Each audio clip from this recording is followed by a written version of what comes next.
मछी मानी मोला भारन देनवो कारी मछी मानी मोला भारन देनवो नरियरिया करबत्ती धर के मोला आवनी देनगा नरियरिया करबत्ती धर के मोला आवनी देनगा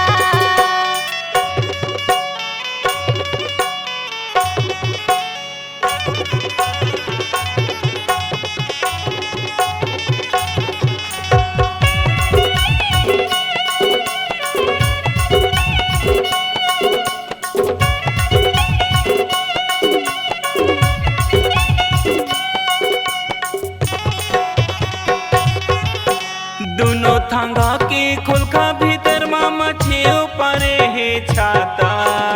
मन भर के तोला झरन दे या घरस के देवेगा बाटा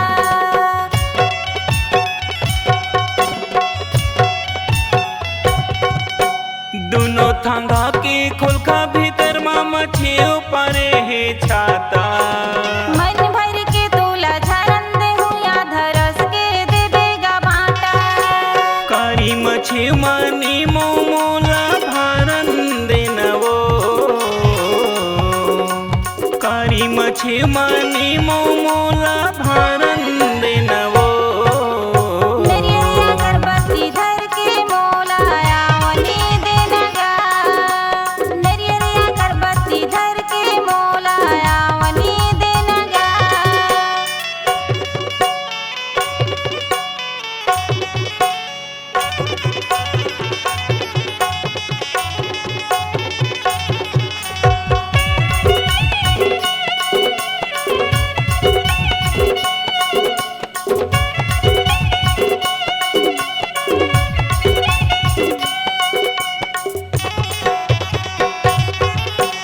सूजी जैसे गड़ जाते वो मौहा पेड़ कस चाटा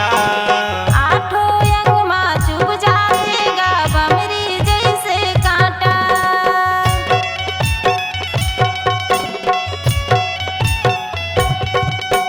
सूजी जैसे गड़ जाते वो मौहा पेड़ कस चाटा आठो अंग मा चुभ जाएगा बमरी जैसे कांटा कारी मछी मानी मोला भारन देनवो कारी मछी मानी मोला भारन देनवो नरियरिया करबत्ती धर के मोला आवनी देनगा नरियरिया करबत्ती धर के मोला आवनी देनगा कारी मछी मानी मोला भारन देनवो कारी मछी मानी मोला भारन देनवो नरियरिया करबत्ती धर के मोला आवनी देनगा नरियरिया करबत्ती धर के मोला आवनी देनगा कारी मछी मानी मोला भारन देनवो नरियरिया करबत्ती धर के मोला आवनी देनगा